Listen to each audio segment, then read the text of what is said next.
Firstly, you should have to select your one goal and you have to go in only one direction. And अभी के समय में competition इतना ना top हो गया है, अगर आप कोई इंडिविजुअल किसी चीज़ कंपटीशन की तैयारी करते हैं तो ही आपका हो सकता है। अगर आप हार्ड वर्क भी करते हैं स्मार्ट वर्क के साथ तो कोई भी कंपटीशन एग्ज़ाम आपके लिए टॉप नहीं है।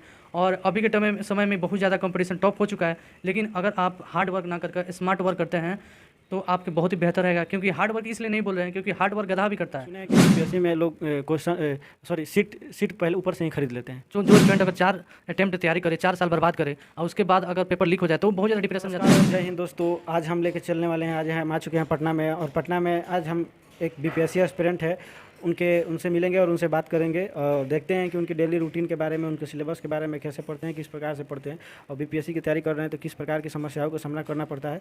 तो आइए हम उनसे चलते हैं और बात करते हैं, और बने रहिए हमारे साथ वीडियो में लास्ट तक। तो आइए उनके रूम में हम आ चुके हैं और देखते हैं, अभी फ़िलहाल ये पढ़ रहे हैं, इनसे बातें करने का प्रयास करेंगे और आप इनके रूम के और टोटल दिखाने का प्रयास करते हैं। तो सर, सबसे पहले आपका नाम क्या हुआ और बताएं। मेरा नाम सतीश पटेल हुआ।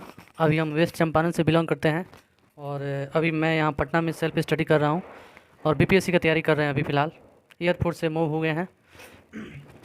ठीक है, तो ये रहे सतीश जी, आइए हम इनसे बैठ के और आराम से बात करते हैं और वीडियो में आप लास्ट तक बने रहें। तो सबसे पहले आप हमको बताइए कि आपने सर एयरफोर्स की तैयारी छोड़कर आप बीपीएससी की तरफ क्यों मूव हुए? देखिए, एयरफोर्स जो होता है ना उसमें एज लिमिट होता है जी। और हम लोग का एज 2020 में इंटर दिए थे, तो इंटर दिए हुए हम लोग का 2 साल हो गया अभी, और 2 साल में हम लोग अभी एक ही अटेम्प्ट एग्ज़ाम दे पाए हैं। उसका भी गारंटी नहीं है अब नेक्स्ट आपका फॉर्म कब आएगा, नेक्स्ट वैकेंसी कब आएगा। तो इसलिए हम लोग का दूसरा चारा कोई है नहीं, तो इसलिए हम लोग कंपटीशन में उतना अभी के समय में कंपटीशन इतना ना टॉप हो गया है, अगर आप कोई इंडिविजुअल किसी चीज़ कंपटीशन की तैयारी करते हैं तो ही आपका हो सकता है भला। हालांकि बहुत ऐसे स्टूडेंट हर तरह का कंपटीशन का तैयारी कर लेते हैं, लेकिन अभी के समय में इंडिविजुअल बहुत सही रहेगा। और देखिए, मेरा मेन मकसद सर हम ये पूछना चाहते हैं कि आपने बीपीएससी ही क्यों चुना? और भी सारे रास्ते थे और भी कंपटीशन थे, जैसे आप रेलवे वगैरह का भी तैयारी कर सकते हैं, जनरल कंपटीशन का, आपको बीपीएससी ही क्यों अच्छा लगा? देखिए, बीपीएससी में क्या होता है, बीपीएससी में आपको टोटल नॉलेज मिल जाएगा, टोटल बेसिक कॉन्सेप्ट सब क्लियर हो गया। अगर आपका बेसिक अगर मजबूत हो जाता है तो आप कोई अदर एग्ज़ाम भी एलिजिबल हो सकते हैं, कोई अदर एग्ज़ाम के लिए। अगर आप सिर्फ अगर कोई एग्जांपल जैसे मैं आप रेलवे धर लीजिए, एमटीएस धर लीजिए, एसएससी धर लीजिए, तो उसमें क्या होता है, उसमें भी डीपली पढ़ाई होता है। लेकिन अभी लड़का क्या करता है सब, मतलब स्टूडेंट क्या करता है सब कि कुछ अभी से ही रट्टा चालू कर देता है। लेकिन मेरा मेन मोटिव यही है बीपीएससी तैयारी करने का। हमको तो पहले इसमें इंटरेस्ट है बीपीएससी में, इसका सब्जेक्ट देखें, इसका सिलेबस देखें, हमको अच्छा लगा। और इसके बारे में जितना थोड़ा सर आप मेरे व्यूअर को बता दीजिए कि आप कौन कौन से बुक फॉलो करते हैं और इसका थोड़ा सा सिलेबस के बारे में थोड़ा सा डिस्कस कर दीजिए। हाँ, देखिए, इसका बीपीएससी का 3 पैटर्न पे एग्ज़ाम होता है। एक होता है आपका मेंस पीटी होता है, दूसरा मेंस होता है और तीसरा आपका इंटरव्यू होता है। जो मेंस होता है आपका 150 नंबर का पूछा जाता है और 150 नंबर प्रत्येक क्वेश्चन, प्रत्येक मार्क्स का 1 नंबर का होता है। और दूसरा आपका मेंस होता है जो आपका 1000 का नंबर का पूछा जाता है, जिसमें आपका लैंग्वेज पेपर पूछा जाता है, GS 1 हो गया, GS 2 हो गया, और आपका एक ऑप्शनल होता है जो खुद चुनकर ही उसमें अपना जाहिर किया जाता है, अपना ऑप्शनल में डाला जाता है। और तीसरा आपका इंटरव्यू कितना का होता है सर? इंटरव्यू 20 मार्क्स का होता है। 120 मार्क्स, 120 मार्क्स। जी 120। तो आप पर्सनली आपका व्यू क्या है कि आप पर्सनली आप कौन सी बुक फॉलो करते हैं? अगर कोई आपके व्यूअर्स जो आपको देख के आप कौन सी बुक सजेशन करना चाहेंगे न्यू एस्पिरेंट को? अच्छा, आप खुद भी तैयारी करते हैं, आपको कौन सी अच्छी बुक लगती है? देखिए, अगर मैं सबकी इंडिविजुअल बात करूं तो मेरे लिए बहुत अच्छा चीज़ बुक मिला। जैसे में इंडियन पॉलिटी के लिए हमको एम लक्ष्मीकांत का बुक बहुत बढ़िया है। जैसे में अगर आप मॉडर्न हिस्ट्री का बात करें तो आपका स्पेक्ट्रम का बुक बहुत बढ़िया है। अगर आपका 6 to 12 अगर एनसीईआरटी मजबूत है तो इसमें आपको बहुत ज़्यादा हेल्पफुल रहेगा और बहुत ज़्यादा नेसेसरी भी है। अगर 6 to 12 अगर एनसीईआरटी पढ़ लेते हो तो बीपीएससी यूपीएससी दोनों के लिए बोल रहे हैं। यानी कि आप बोल रहे हैं कि बेसिक क्लियर करने के लिए 6 to 12 एनसीईआरटी पूरा कॉन्सेप्ट क्लियर होना चाहिए सबसे पहले। जी बिल्कुल पहले आपको एनसीईआरटी मजबूत होना ही चाहिए। हालांकि 9 to 12 भी पढ़िएगा तो मजबूत हो जाएगा, लेकिन अगर 6 to पढ़ते हैं तो आपका और जितना बेसिक होता है 9th वाला, तो आपका 6th अगर 6th से पढ़ते हैं तो सबसे बेस्ट रहता है। तो आप तो सर न्यू एस्पिरेंट है, तो आपके लिए चूँकि समझ आप तो एयरफोर्स की तैयारी करते हैं, तो एयरफोर्स में सर 2 ग्रेड होता है, एक एक्स और एक वाई। तो आप एक्स की तैयारी करते थे इंडिविजुअल, वाई की, या बोथ? देखिए, हम एयरफोर्स का एक्स का भी और वाई का दोनों का तैयारी करते थे, लेकिन जो मेरा एक्स था वो मजबूत था, एक्स वाला पार्ट, क्योंकि हम 12 मैथ से पढ़े हैं और नॉन वाई ग्रुप में आपका नॉन टेक्निकल पूछता है, तो हमको हालांकि इसमें भी इंटरेस्ट है, लेकिन हम स्पेशली एयरफोर्स एक्स टेक्निकल का हम तैयारी करते थे। तो इसमें तो बीपीएससी में सर एक्स का तैयारी करते थे, तो उसका टोटल सिलेबस डिफरेंट हो जाता होगा, यानी एक्स में टेक्निकल क्वेश्चन हो जाता है और इसमें नॉन टेक्निकल वगैरह सब कुछ करके आता है। जी बिल्कुल, ये आप सही कह रहे हैं। इसमें बीपीएससी में आते आते यहाँ पे टोटल आपका लेंदी, हर चीज़ लेंदी मिलेगा आपको। और एक्स ग्रुप में क्या होता है, एयरफोर्स के एक्स ग्रुप में थोड़ा मतलब मैं वीक। एक बार और कंफर्म कर दीजिए, जो आपने एयरफोर्स की जो तैयारी करना छोड़ दिया इसलिए क्योंकि आपका एज एक्सपायर हो गया, और चूंकि बातें चल रही है अभी 2020 से वैकेंसी डिले कर रहा है सरकार, पोस्टपोन कर रहा है, लेकिन अभी तक वैकेंसी आई नहीं है, पहली बात तो है। और क्या इसमें आपको डर इस बात की थी कि एयरफोर्स आपको एज रिलैक्सेशन नहीं देगी, इसीलिए आपने मूव हुआ पहले जी बिल्कुल सही बात है। देखिए, एयरफोर्स जो CSB वाला है, अभी इसमें कोई नोटिफिकेशन अभी तक जारी नहीं हुआ। पहली बात है, 2 साल हम लोग का हो गया, कोई न्यू वैकेंसी नहीं आ रहा है, हम लोग का रिजल्ट नहीं है, 2019 का अभी तक इनरोलमेंट लिस्ट अटका के रखा हुआ है, और आगे का वैकेंसी कब आएगा कोई इसका कोई पता नहीं है। और तीसरी बात यह है कि हम लोग का इसमें एज ख़त्म होने वाला है, और एज जब रहेगा ही नहीं तो आदमी पढ़ के क्या करेगा, इसलिए हम लोग मूव कर दिए बीपीएससी की तरफ। इसीलिए आपने पहले ही सतर्क हो गया और बीपीएससी की तरफ मूव हो गए। जी बिल्कुल सही, हमने यही सोचा है कि अगर एयरफोर्स में जब एज ही नहीं रहेगा तो इसलिए हम लोग फाइनली बीपीएससी में ही घुस जाते हैं। तो सर अगर अभी आप न्यू लर्नर है, एस्पिरेंट है, तो आप आपने बताया कि बुक हमें फॉलो करते हैं, आप कोई क्लास भी फॉलो करते हैं कि नहीं? अगर आप अपने व्यूअर को बताना चाहें कि कौन सी क्लास वो ले, या ऑफलाइन कोई क्लास ज्वाइन किए हैं या ऑनलाइन कोई सजेशन दे सकते हैं, आप खुद करते हैं तो बताइए। देखिए, अभी हम पटना में रहते हैं, और पटना में आपका बीपीएससी का कोई कोचिंग वोचिंग उतना स्पेशलिस्ट है नहीं, लेकिन है सब तो आपको बोर्डिंग रेट में मिलेगा, और हम अभी ऑनलाइन ही। आपके नज़र में कोई टीचर हो जो पटना में ऑफलाइन के लिए बीपीएससी बेहतर हो, चाहे या ऑनलाइन, किसको सजेशन दे सकते हैं यदि आपको पता हो तो? जी टीचर है लोग, लेकिन अभी उस टीचर का अभी नाम रिकॉल नहीं कर पा रहे हैं, लेकिन टीचर बहुत है, सब बीपीएससी का तैयारी करता है, हालांकि यूपीएससी का भी तैयारी इधर पटना में होता है, लेकिन उस टीचर को हम रिकॉल नहीं कर पा रहे हैं। है लोग टीचर, लोग कहते हैं कि आप खान सर को ज्वाइन कर लीजिए, रहमान सर हैं, वैसे वगैरह वगैरह बहुत सारे टीचर हैं, तो क्या इन सभी इंस्टीट्यूट में आपको कोई रिकॉल करना चाहेंगे? हाँ सही बात है, खान सर के पास हम खुद पढ़ते हैं, अभी आपको हम बताने ही वाले थे। खान बिल्कुल ठीक है, खान सर बहुत बढ़िया है, वो आपका अगर जीरो से हीरो बना सकते हैं। अगर किसी का बेसिक मजबूत नहीं है तो खान सर के पास जाके पढ़ सकते हैं। हम भी हालांकि खान सर के पास साल भर पढ़ चुके हैं, और बहुत बढ़िया पढ़ाते हैं Khan sir. Khan sir special है इस पटना में, और बीपीएससी का अगर तैयारी करते हैं तो अगर आपका बेसिक मजबूत नहीं है तो खान सर के पास ज़रूर जाएं। आपने एक बात कहा जीरो से हीरो, इसका मतलब क्या? इसका मतलब जीरो से हीरो, इसका मतलब ये है कि अगर आपके थोड़ा भी बेसिक मजबूत नहीं है, अगर लिटिल नॉलेज है, तो आप इसको खान सर के पास जाकर आप इसको बेसिक से जाकर आपका टॉप तक पढ़ सकते हैं।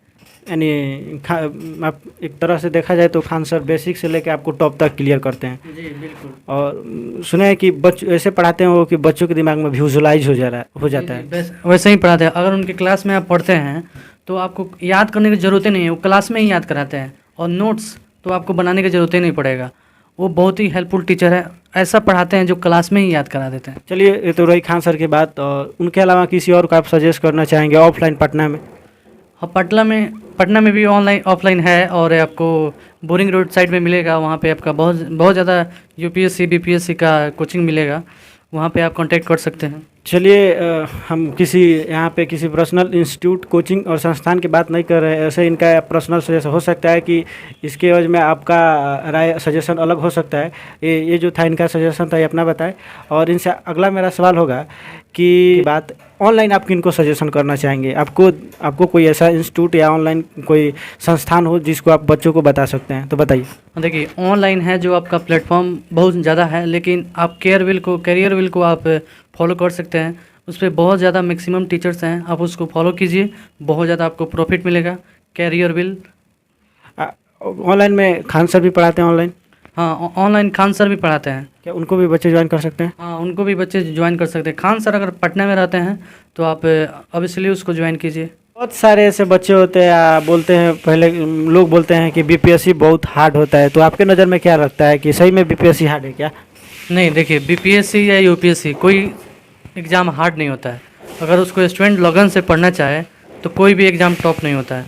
और रहा सवाल बीपीएससी हार्ड का, तो जितना आप इसको मेहनत कीजिएगा उतना ही आपको सहयोग मिलेगा।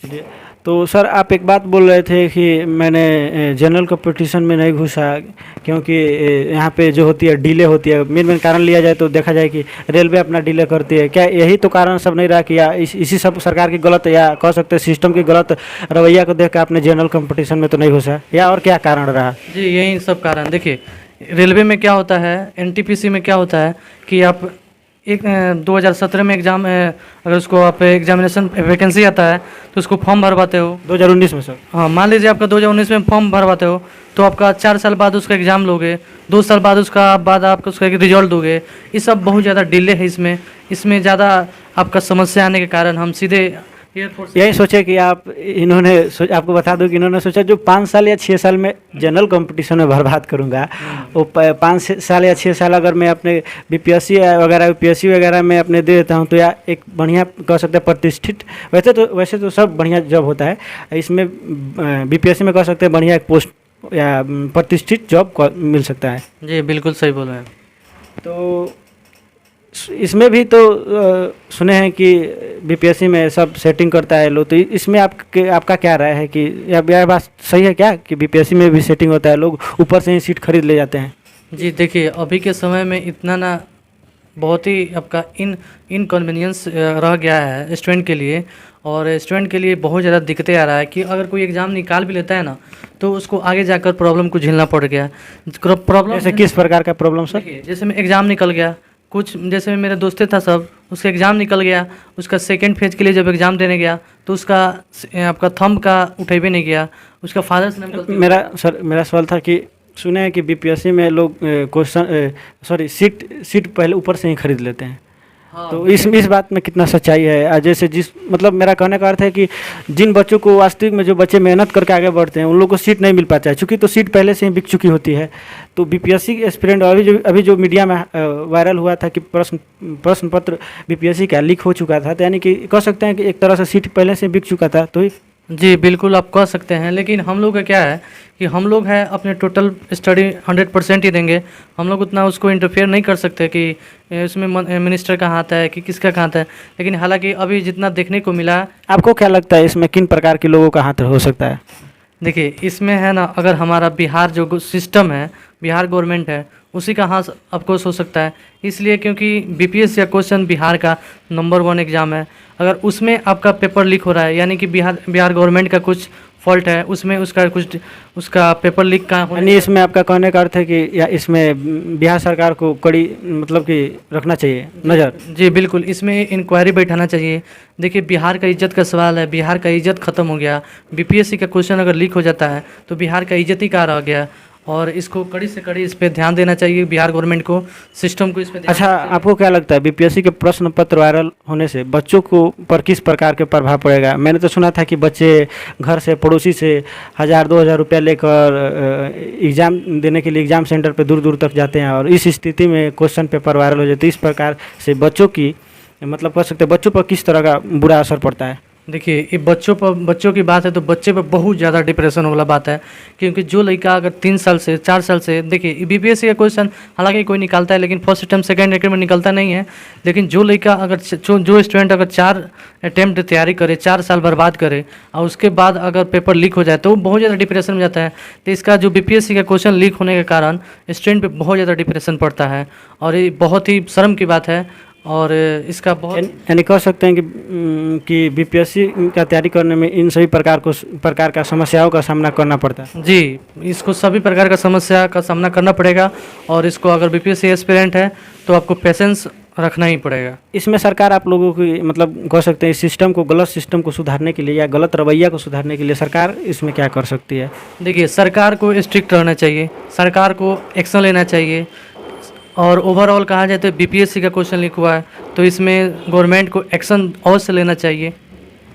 चलिए, यहाँ तक तो था इनकी इनसे जो हमने बात की, इनके पर्सनल कैसे तैयारी है और सरकार से लेके और प्रश्न पत्र के जो भी, उम्मीद करते हैं कि डाउट आप लोग का क्लियर हो चुका होगा। तो लास्ट में इनसे कुछ सवाल पूछूंगा, चूँकि सर आप पटना में रहते हैं, तो आपको यहाँ पे पर्सनल आपका खर्च कितना लग जाता है? अगर कोई आपको देख के, आपके वीडियो को देख के कोई बच्चा सोचता है कि पटना में आके रह के मैं रूम लेके सेल्फ स्टडी या ऑनलाइन पढ़ूँ, तो किस मतलब कितना खर्च उसको आ जाएगा? देखिए, यहाँ का अगर बात किया जाए, अगर सिंगल रूम रहना है, सिंगल रूम और डबल रूम, तो मैं बात अभी सिंगल रूम में रह रहा हूँ, तो सिंगल रूम का बात कर रहा हूँ, तो लगभग आपका रूम रेंट 2000 के पास लग जाता है। और आपका टोटल खर्चा के ओवरऑल बात किया जाए तो आपके 5000 के आसपास लग जाता है। और इसमें टोटल आपका सेल्फ स्टडी अगर करना है तो आपके 5000 के अप्रॉक्स लग जाएगा। अगर कोचिंग वोचिंग करना है तो कोचिंग पे डिपेंड करता है कि किस प्रकार का कोचिंग है और कितना उसका फ़ी है। इन्होंने बताया कि रूम रेंट यहाँ पे सर अपना रूम रेंट यहाँ पे कितना है लग जाता है। इन महीने का टोटल अगर सिंगल रूम में रह रहे हैं तो 5000 लग जाएगा। केवल यहाँ पे रूम रेंट कितना में सिंगल रूम रेंट हो जाएगा? सिंगल रूम रेंट आपका 5000 में क्लियर हो जाएगा मंथली आपका। खाना पीना लेकर? जी, खाना पीना लेकर बता रहे हैं। केवल रूम का मैं बात करूँ तो केवल रूम खाना का छोड़ केवल रूम का अगर बात की जाए 2000 लगता है रूम रेंट सिंगल का, या 2000 या 2000 से कम भी होता है कि प्लस भी रहता है? अब देखिए, जगह जगह के ऊपर है। अब 2000 मतलब अप्रॉक्स आप 2000 ले लीजिए। यानी कह सकते हैं कि 2000 से नीचे तो पटना में कहीं रूम नहीं मिलेगा आपको, 2000 या 2000 से प्लस ऊपर आप जा सकते हैं। यानी कि टोटल ओवरऑल मंथली बात किया जाए तो अगर एक एवरेज अगर खर्चा लेकर चला जाए तो एवरेज खर्च क्या आ जाता है? आपका लगभग 45 से 5000 के बीच में हो जाएगा। यानी 45 से 5000 की प्लस की आपके खर्चा आ जाएगी।